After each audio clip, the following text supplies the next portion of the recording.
Salut, c'est Trado, je suis content de vous retrouver pour la mise à jour de l'indice parisien. Tout d'abord, merci beaucoup pour ces gentils messages, énormément de messages qui me sont parvenus. Merci également d'avoir été aussi nombreux à regarder cette vidéo du jeudi 13, vidéo que j'ai voulu vraiment la plus transparente possible et la plus franche possible quant à ce qu'on pouvait attendre des marchés. Et votre confiance en ces moments difficiles m'honore. Passons donc à l'analyse du CAC 40. Donc c'est l'artillerie lourde, les gouvernements, les banques centrales, tout le monde s'allie pour envoyer un message clair. Non, on ne se laissera pas faire par le virus. Non, on ne laissera pas la crise sanitaire se transformer en désastre économique et financier. Confinement, baisse des taux, rachat d'actifs, cash dans la main des consommateurs. Les autorités par-delà le monde rivalisent d'imagination. Et on a eu une hausse, on dirait pas comme ça, mais on a bien eu une hausse de 1,8%. Alors c'est un peu décevant compte tenu du fait que en séance on gagnait quasiment 10%, vous rêvez pas, 9,78%. Une hausse finale sur 1,83 est quand même à regretter. Mais on va dire que c'est quand même mieux que rien et peut-être qu'on a effectivement eu droit à la fameuse capitulation sur la séance du jeudi, la séance noire avec une baisse de 12%. Alors, pourquoi maintenant? Pourquoi ce support-là? Pourquoi, en fait, c'est pas la peine d'aller chercher des supports journaliers. C'est plutôt une zone globale de support hebdomadaire, mensuel et trimestriel qu'on a. J'en ai parlé hier, je vais pas revenir là-dessus, mais bon, les supports et les résistances en données journalières s'avèrent anecdotiques quand on parle de crash. C'est vraiment sur les unités longues que ça se joue et c'est sur les unités longues que ça s'est joué. En tout cas, pour l'instant, on va dire qu'on a un support à 4027, 4048, également en dessous d'un autre support à 3980, 3985. Je reviens pour info. C'est des supports très anciens qui sont nés voilà, dans cette période ici. Vous voyez, ce sont des supports qui datent de 2015-2016, mais encore une fois, je le répète, c'est en vérité des supports hebdomadaires, mensuels et hebdomadaires qui constituent des zones qui ont intéressé les traders. Alors, je rappelle quand même qu'il est très important de comprendre que l'analyse technique, sa force et ses faiblesses, c'est de déterminer des zones où il pourrait se passer quelque chose. C'est pas pour ça qu'il va se passer quelque chose, mais en tout cas, après, l'idée, c'est de savoir où il est susceptible de passer quelque chose, de se passer quelque chose sans savoir s'il va se passer quelque chose. Mais après, c'est la gestion du ratio gain-risque qui doit l'emporter. Alors voilà où nous en sommes au niveau des éléments de gap. Alors nous avons un gap ici à 4504, 4606. Il serait vraiment très bien accueilli de le reboucher. Ça demande quand même un effort considérable de 11%, 12% pour aller le reboucher. Et ça validerait l'idée que nous avons un gap d'essoufflement ici qui serait donc rebouché. Maintenant, je ne veux porter la poisse à personne et je ne veux pas jouer les oiseaux de mauvais augure, mais il faut comprendre que même si on devait combler ce gap et même si on devait reprendre de l'altitude, cela ne voudrait pas dire que la baisse est terminée. Je vous avoue que je suis à titre personnel plutôt pessimiste. Regardez un petit peu, je vais mettre les Fibonacci, là je prends vraiment des scénarios assez positifs, assez optimistes, j'ai envie de dire. Voilà, même si on devait remonter, retracer 50% de la baisse, ok, c'est-à-dire prendre 22-25%, eh bien, on serait en ligne avec ce qu'on appelle des dead cat bounce, c'est-à-dire le rebond du chat mort. Si on remonte en arrière, vous allez le voir, ce sont des choses qui sont excessivement fréquentes lorsqu'il y a des crashs. Regardez ici ce qui s'est passé. Là, on est sur la crise de 2000.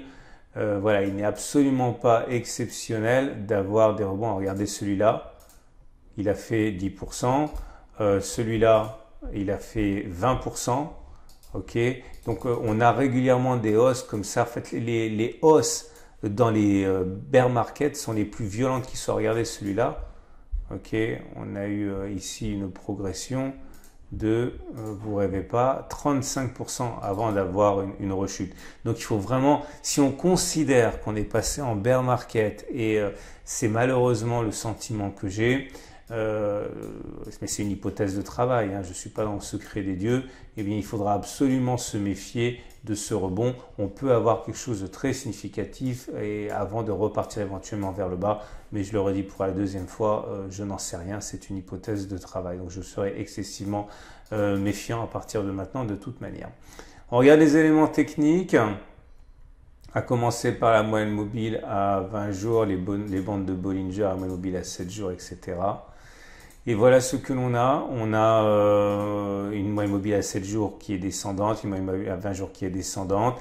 On a réintégré, donc c'est-à-dire qu'on est en tendance baissière, on a réintégré les bandes de Bollinger, ça veut dire que normalement on a plus de chances maintenant d'aller chercher la M7 que de ne pas le faire. Si on clôture au-dessus de la M7, on aura plus de chances d'aller chercher la M20 que de ne pas le faire. Alors sur la dernière baisse, ça a marché une fois sur deux, hein. C'est-à-dire qu'on a réintégré les bandes de Bollinger, là on est allé chercher la M7, par contre là on a réintégré les bandes de Bollinger, c'était avant-hier, on n'est pas du tout allé chercher la M7. Mais globalement, ça fonctionne. Okay, les éléments techniques sont également... Ah oui, pardon, j'oublie toujours les chandeliers japonais. Alors on a une bougie qui termine dans le tiers baissier, mais cette bougie 1 avec cette bougie 2, ça s'appelle un ramier haussier pigeon dans son nid. C'est le plus faible des chandeliers, le plus faible des ramiers haussiers. Ça, il faut le savoir. On a plus de chances de monter que de baisser, mais de pas grand-chose en fait, hein. C'est pas aussi fort que les ramiers haussiers traditionnels. Alors en termes d'indicateurs techniques, ce qu'il faut remarquer dans un premier temps, c'est que on a bien eu un phénomène de capitulation.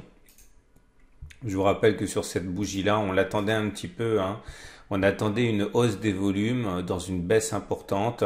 J'avais expliqué que il se pouvait, hein, que ce soit la bougie de capitulation qu'on attendait. Regardez, hein, bon, c'est très bien une hausse historique, on n'a jamais connu une baisse historique de 12,2%, je crois, on n'a jamais vu ça sur le CAC 40 avec des volumes très importants à plus de 10,2%. Bon, il faut savoir que la moyenne est légèrement à 3, donc c'est vraiment quelque chose de très significatif et en ce sens, une première capitulation peut avoir eu lieu. C'est pas pour ça, encore une fois, qu'il n'y en aura pas d'autres, hein, parce que généralement c'est par étapes, vous l'aurez bien compris, mais pour l'instant, on a peut-être les coups des franges pour remonter. Le CCI nous donne un signe de divergence haussière, c'est le seul, hein, qui nous donne un signe de divergence haussière, ça se joue ici, ouais, puisque les cours ont fait des plus bas, alors que le CCI ne fait pas plus bas. Les autres indicateurs techniques ne sont toujours pas en divergence haussière, ils sont toujours baissiers, CCI en zone de survente, stochastique en dessous de son signal, MACD 0 sous son signal aussi, MACD sous son signal, momentum négatif, RSI en dessous de 30. Donc tout ça, c'est symptomatique d'une tendance qui est baissière. Maintenant, vous l'aurez compris, hein, on a d'autres éléments positifs, notamment la réintégration des bandes de Bollinger. Ce qui nous amène pour terminer à l'Ichimoku. Et l'Ichimoku, lui aussi, hein, ne donne pas beaucoup de place à l'ambiguïté. La tendance, elle est baissière. On est baissière parce que nous sommes en dessous de toutes les courbes de l'Ichimoku, elles-mêmes descendantes. On est en dessous de la Tenkan, en dessous de la Kijun, en dessous de la SSA, de la SSB. Bref, la tendance, elle est baissière. Le seul élément critique pour les baissiers, c'est que nous sommes très loin de la Tenkan. Alors justement, vous voyez, regardez, actuellement, nous sommes à 15%, 16% en dessous de la Tenkan. C'est très, très, très, très rare. Généralement, on va, voilà, 7, 8, 9, 10% avant de faire un retour à la Tenkan. Et plus on est éloigné de la Tenkan, plus l'élastique se tend. Et plus l'élastique se tend, plus il risque de se détendre, ce qui rend un petit peu difficile la tâche des traders Ichimoku. Alors maintenant, on va regarder les trades possibles. Alors si vous êtes haussier, eh bien, vous pouvez effectivement partir du principe que on a eu capitulation et qu'on est en train de rebondir sur les zones de support de moyen et de long terme. Alors effectivement, le stop doit être très large, hein. On doit le mettre minimum à 5% même, 5% pour avoir un stop large sous les supports. Viser quoi? Eh bien, on peut déjà, alors attendez, ça dépend si on veut parier sur un retour à la Tenkan, ça nous fait un ratio, enfin un objectif de 15%, c'est pas mal. Maintenant, si on veut parier sur la réintégration des bandes de Bollinger et le ralliement de la M20, Ça peut être assez intéressant aussi. Ça voudrait dire mettre un stop là, bah, toujours pareil, en dessous des précédents plus bas pour le coup. 6%, 6-7%, si on vise un retour à la M20. Bon, la M20 elle descend, donc on la rattrapera pas à plus 26%, mais on va dire, imaginons qu'on la rattrape aux alentours de 18%. Bon, ça fait un ratio gain-risque très intéressant également. Il faudra faire attention parce que faut pas acheter n'importe comment, parce que si on ouvre avec un gap lundi, par exemple ici, je dis n'importe quoi, hein, par exemple ici, il faudra quand même calculer que le ratio gain-risque, il est toujours intéressant. Et si jamais on ouvre par exemple ici et que le ratio gain-risque il n'est pas intéressant, peut-être qu'il peut être intéressant par contre d'attendre qu'il y ait une nouvelle attaque baissière pour améliorer le ratio gain-risque. Hein. Maintenant, si vous êtes plutôt, si vous avez plutôt envie de trader à la baisse, je pense que le premier objectif notable sera le gap ici, hein, des 4504-4606. On peut éventuellement envisager en cas d'échec sur cette zone, ok, de parier sur une continuation de la baisse, pourquoi pas pour aller faire une divergence haussière en mettant un stop au-dessus. Ça vous donnerait tout ça des éléments, voilà, imaginons que l'on vienne chercher sur le gap ici et qu'on n'arrive pas à clôturer au-dessus, et bien voilà, un objectif à moins 10%, 11%, un stop loss à 4-5%, ça fait du ratio 1 pour 2, ça peut être pas mal aussi. Pour l'instant, moi, je vais rien faire parce que je veux que voilà, tout s'est écroulé. Je vais attendre que la poussière retombe un petit peu. De toute façon, ouais, vous savez, moi, je ne trade pas que le CAC 40, hein, je peux trader le Forex aussi. Donc, en attendant, je vais voir comment ça se passe et je prendrai des décisions de swing trading un petit peu plus tard. Mais là, a priori, encore une fois, hein, je vais essayer de saisir des swings haussiers avant de saisir un swing baissier. C'est un peu ce que j'ai en tête. Voilà, je vous souhaite une excellente journée. Je vous invite à regarder à la fin de la vidéo les vidéos sur le blog et également sur les unités de moyen et de long terme, notamment le DAX, le CAC 40, le Dow Jones, etc., etc. Et également, j'ai eu beaucoup de demandes par rapport à l'investissement en or. On m'a demandé est-ce qu'on peut commencer à investir en or, etc. Ben, le problème, c'est que l'or a déjà beaucoup augmenté. Donc, investir dans l'or maintenant, à titre personnel, je continue d'investir maintenant. Donc, je ne vais pas dire non. Mais par contre, il faut rentrer progressivement et pas d'un coup parce que il faut savoir lisser, hein, les investissements. Voilà, je vous invite à regarder la vidéo sur l'or si ça vous intéresse. Je vous souhaite une excellente journée. Je vous dis à demain pour d'autres analyses techniques.